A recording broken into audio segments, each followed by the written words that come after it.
Speaking on the sidelines of the commissioning of Jackson Institute of Innovation and Leadership, JIIL, at Denyame in Kumasi, the managing director, Daniel Ibo Jackson, explained that technical and vocational training will equip the youth with the needed skills for the job market. Yes, now we have the free secondary school education, so we have a lot of people going into secondary school.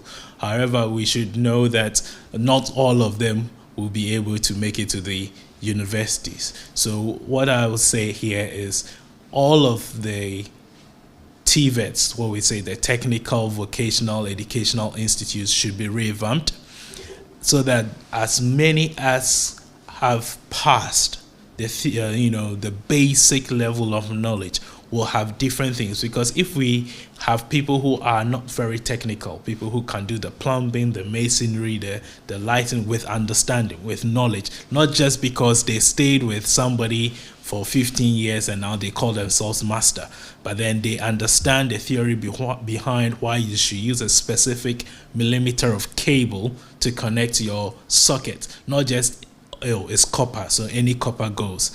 Those are the people who are going to keep the economy going. In order to further strengthen Africa's education system, Deputy South African High Commissioner to Ghana, Thapelo Madumane, called for concerted effort among African countries in raising the standard of education. Well, on behalf of the government of the Republic of South Africa and the people of the Republic of South Africa, we are quite encouraged and happy to see the relations between the Independent Institute of Education, which is partnering with the Jackson Institute of Innovation and Leadership.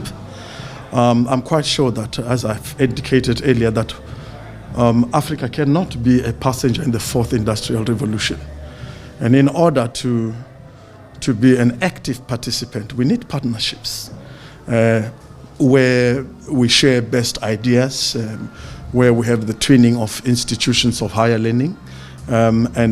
This partnership, I'm quite sure it will go a long way in developing skills, sharing ideas, and making sure that we have an organic intelligentsia and organic research institution, organic African research institution that will contribute towards the development of the African continent. Jackson Institute of Innovation and Leadership, JIIL, has partnered the largest education provider in South Africa, the Independent Institute of Education, and NIIT in India. The managing director of the institute is hopeful the move will facilitate leadership training and the use of technology for corporate bodies, religious bodies, and traditional leaders, among others, in Ghana and Africa. The person should have agile mind, thinking skills, be able to move or look at problems and come up with solutions rather than retain facts which are already available for yesterday's solutions. Now, the courses are modular